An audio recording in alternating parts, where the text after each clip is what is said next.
always an interesting week because we do so much for Easter. And so entering into today, there's just still that excitement and that joy of who we are. Easter is always that reminder of where we come from, who we are. And so really today, we're going to navigate some post-Easter stuff, that post-resurrection stuff that the disciples may have experienced. I do want to start, though, with kind of a funny story that leads into something. But when I was in my undergrad, my husband, who has his theology degree, said I needed to get an extracurricular class. And he goes, why don't you take New Testament history? It'll be a breeze. I teach it. You'll be fine. So I'm like, all right, I can do that. I can take this class. So I take it, and at the very end, we have a paper. And the paper is, what is your theology? Whew, that's a heavy one. So I wrote an entire paper on love is my theology. And probably 10 pages, went into it, offered scripture, what I thought, backed everything up, and get the paper back. It just says, I failed the paper, and it says, love is not a theology. And it broke my heart. It broke my heart that I don't see any other way to be who we are and who God has called us to be without love, without the foundation of love. And my hope is that here at Zootown, every story you hear, every person you interact with is experiencing that deep love of Jesus.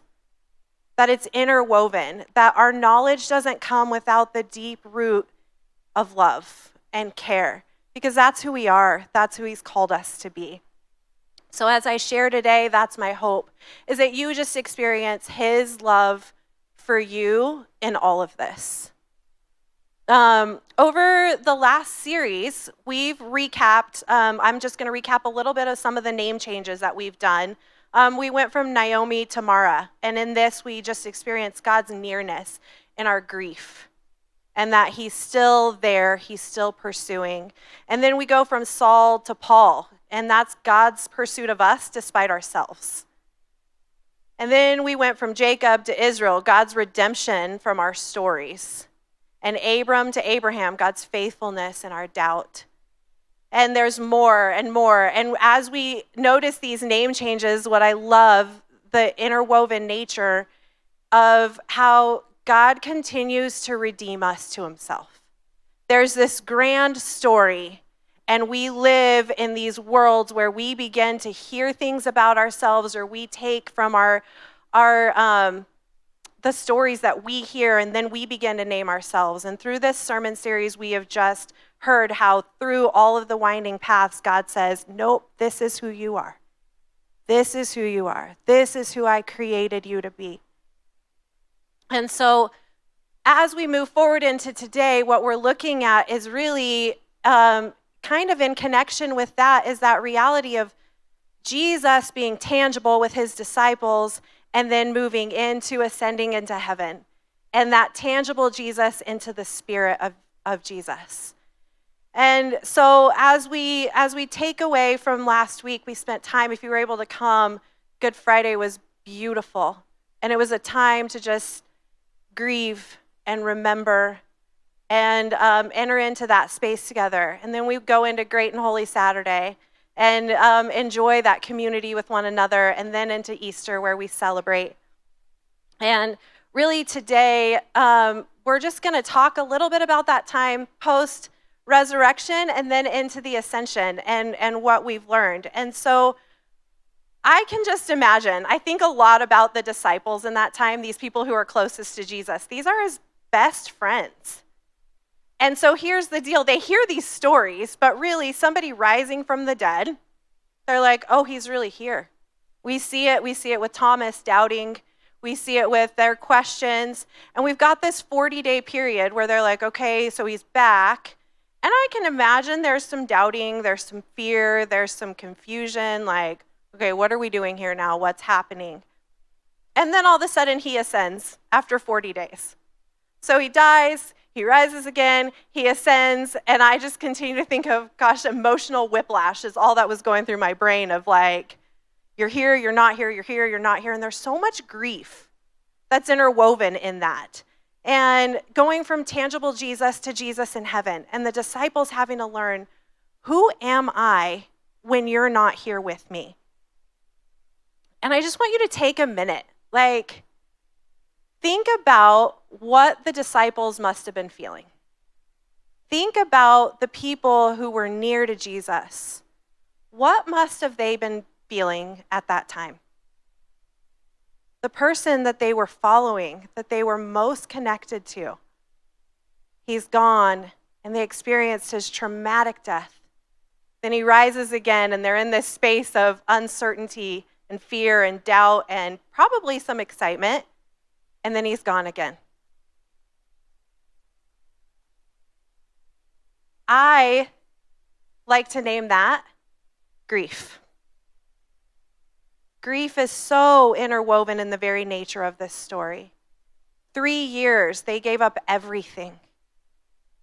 They gave up everything they had to be with him. They gave up their families. They gave up their jobs. And they chose to follow him. And there's so much beauty in that, but there's so much sacrifice. They lost their friend.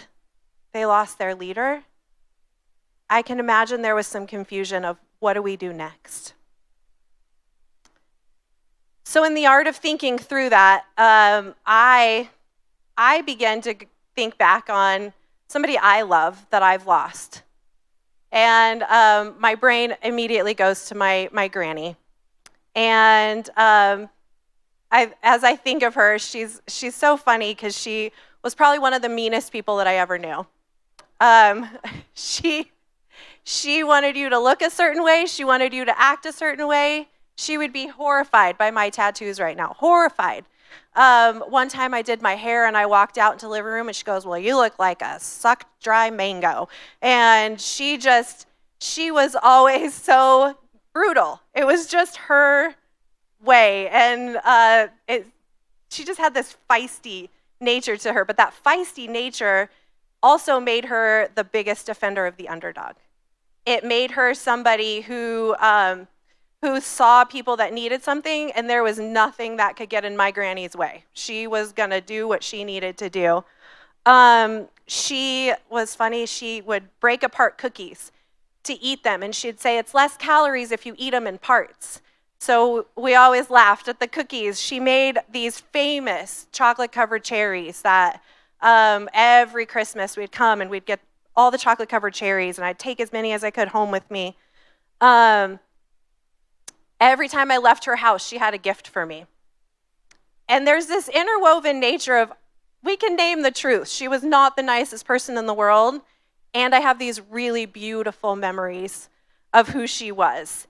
And each time we left visiting, I remember my mom just sitting in the car sobbing. 6 years ago, my granny died. And I was able, at the time we were living in New Mexico, and I was able to be with my mom to go and visit her in northern New Mexico. And I remember coming home, and Elias at the time, who's my youngest, she was 4. And she came to me one day, and I was crying. I was missing my granny, and I was feeling sad. And we're sitting in the car, and she goes, hey, Mom, could we make cookies today, and could we just drive by Heaven really quick and take them to Granny? And it was this really sweet, tender moment of her feeling so close and so connected and not knowing the difference of, we can't do that, sweet girl. We can't go just drive to heaven and see Granny, but what a beautiful way to think about it. What beautiful access in the heart of a child. And I think so often that's what God calls us to, is that heart to go, we have access to Jesus anytime. We have access to him. Just because my granny was physically gone, we could still live on. We could still help her live on through making her chocolate-covered cherries, through the painting that I have sitting on my wall, through our dinner bell that my kids ring in my house as loud as possible. Those are memories of my granny. And when I was looking through this, I was thinking, gosh, in counseling, we call this a dual process model of grief. And really the dual process model, and I won't go too far into this, although I could talk all day about it, is we learn how to move forward in life while we still take time to grieve. And part of making space to grieve, part of making space to be sad, is movement forward. And so that's why we take the time to make the chocolate-covered cherries, is we make them and we move forward in celebration of holidays and those things while we remember, while we tell stories. And so there's beautiful ways to connect with Granny through those things. And so I think what's beautiful is Elias. I have a picture of her sitting in my granny's lap when she was 2.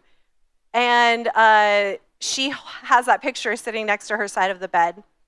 If you were to ask her any stories about who Granny was, she doesn't remember. It's not something she remembers.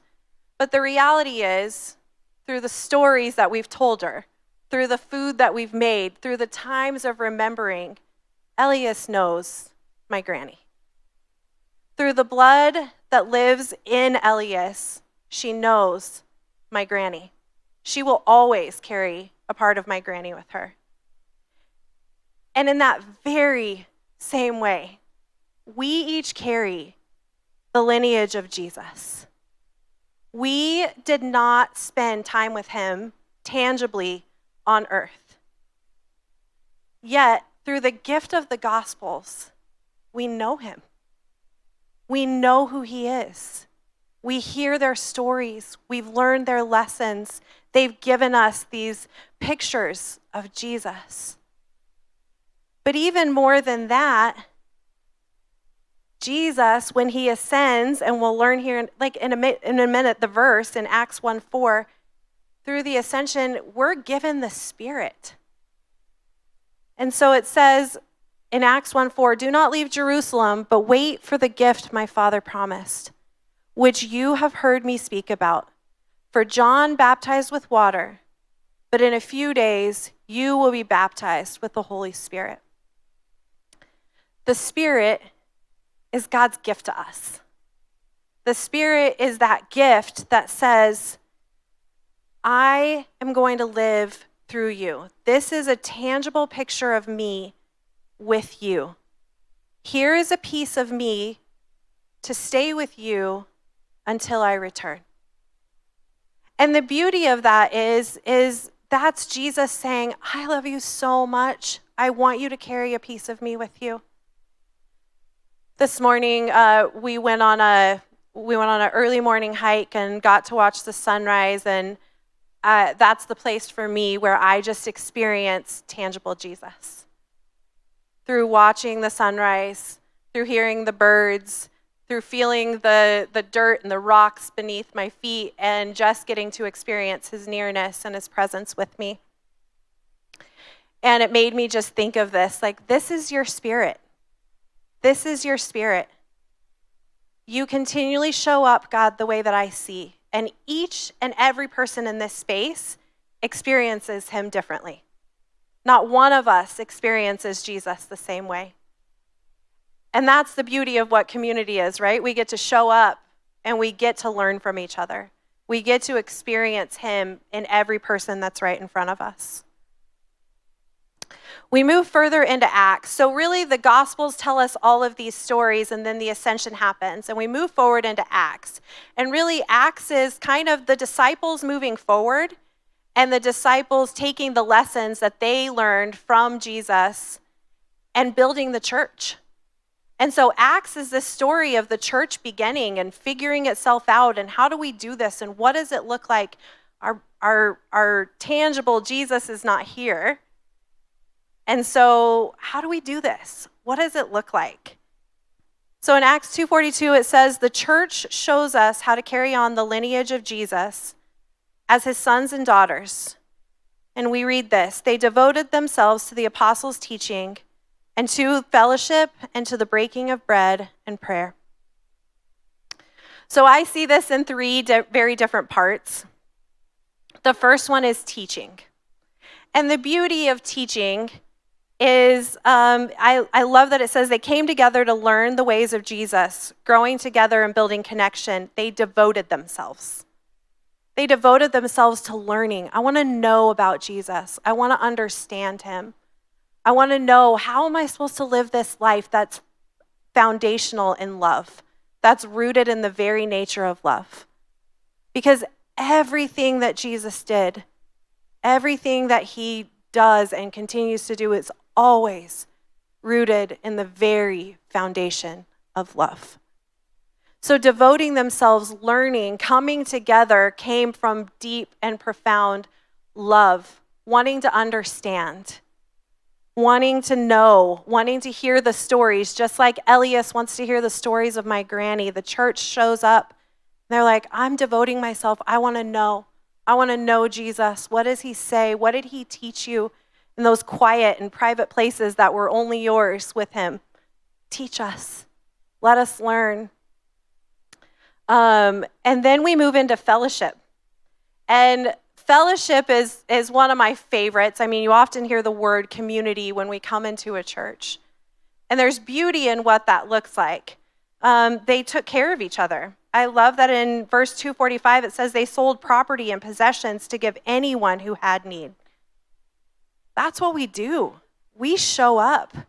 We give of ourselves. We sacrifice at times when it feels uncomfortable. That's fellowship. That's community. We call out each other's true nature, coming back into alignment with who God says we are. We get to remind each other of our true value and worth. I was thinking about this section this weekend. Izzy, my fourth child, she had a track meet last week, and she's doing the 100-meter dash. And as she does the 100-meter dash, she's in the last heat, and they're calling for the high jump.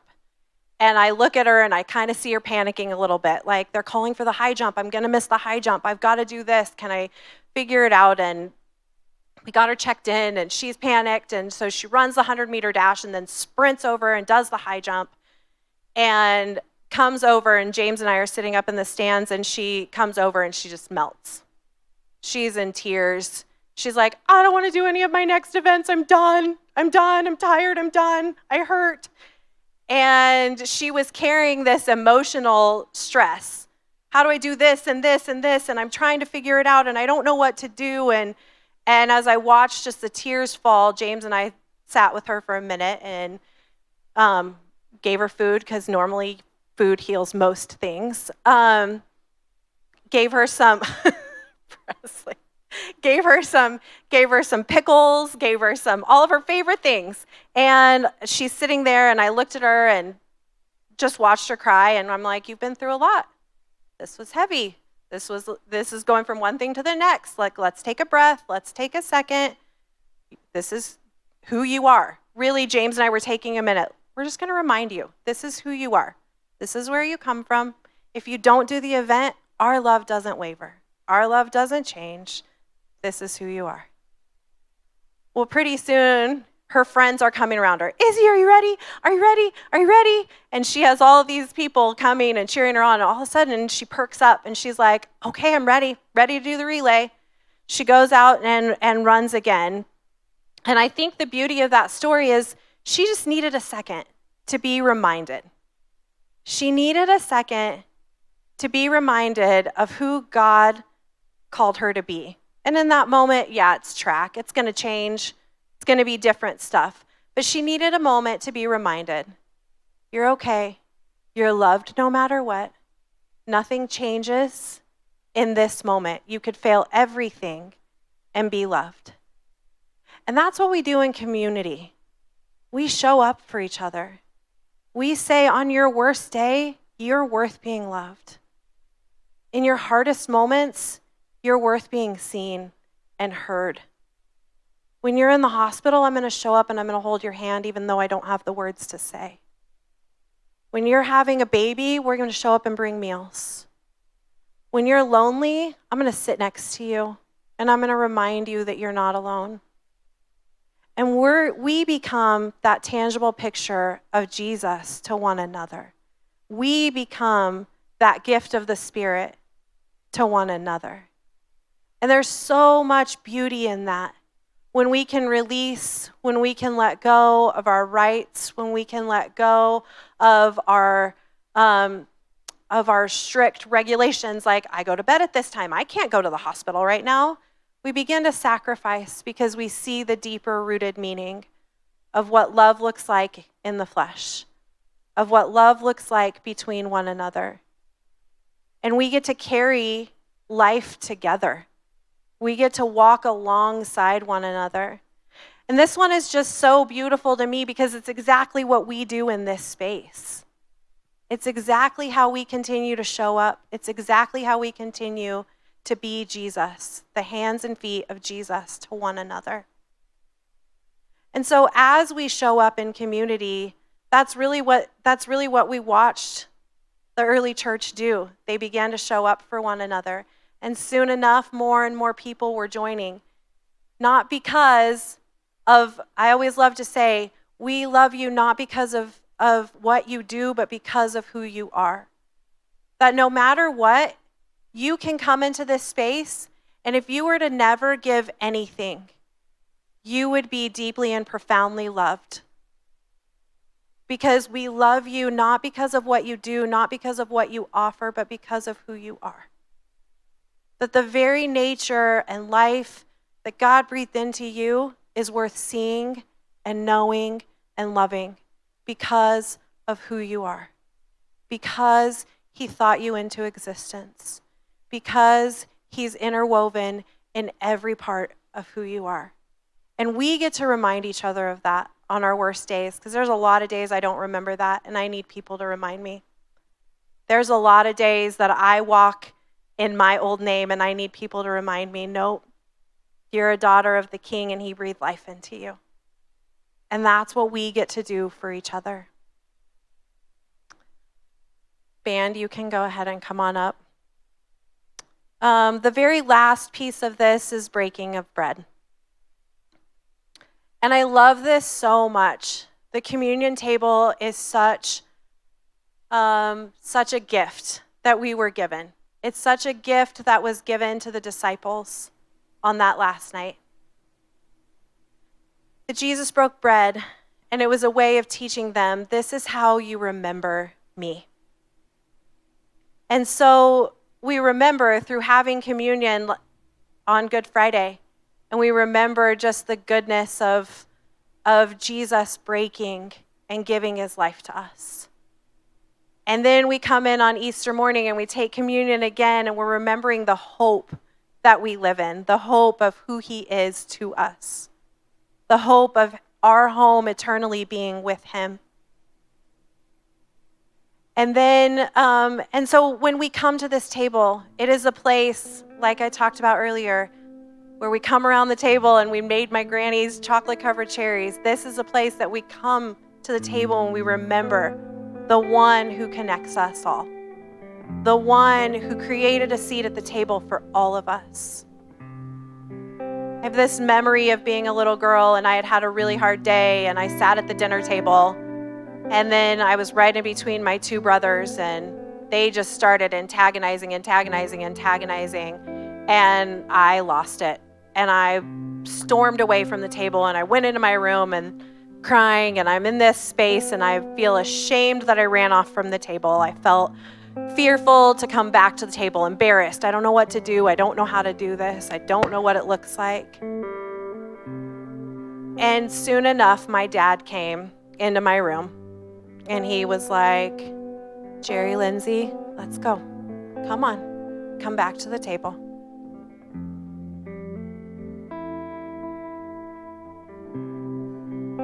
In your shame and in your fear and in your anger and in your loneliness, Jesus can handle it all. Nothing surprises him. nothing. He says, just come. Your place is here. I don't give it to somebody else. This is your seat. You belong at this table with me.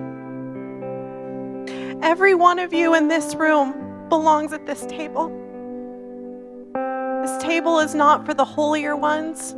It's not for the ones who know more. It's for every single person in this space. We all belong. We all belong at this table, where we come and we can grieve and we can have hope at the same time. We can miss the tangible Jesus, but we can have hope in his return because he loves us so much.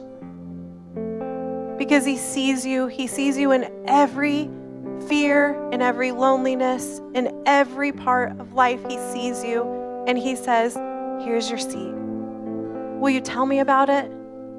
Can we talk about it? I want to hear your story. Nothing surprises him. So I encourage you this morning as you come to the table that you would just experience that peace wash over you, the belonging of Jesus in you come to life as you remember his life that was given for you, his life that was poured out for you. You are so very loved in this moment.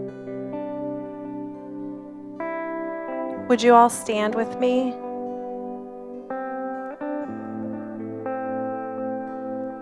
As you come forward for communion, I'm just going to pray for us, and just to let you know that a couple people from our prayer team will be on either side here for if you guys have something that you want prayed for today. And if you do have something more that you want prayed for, please let us know. You can email us. You can fill out a prayer card. We would love to just be praying for you.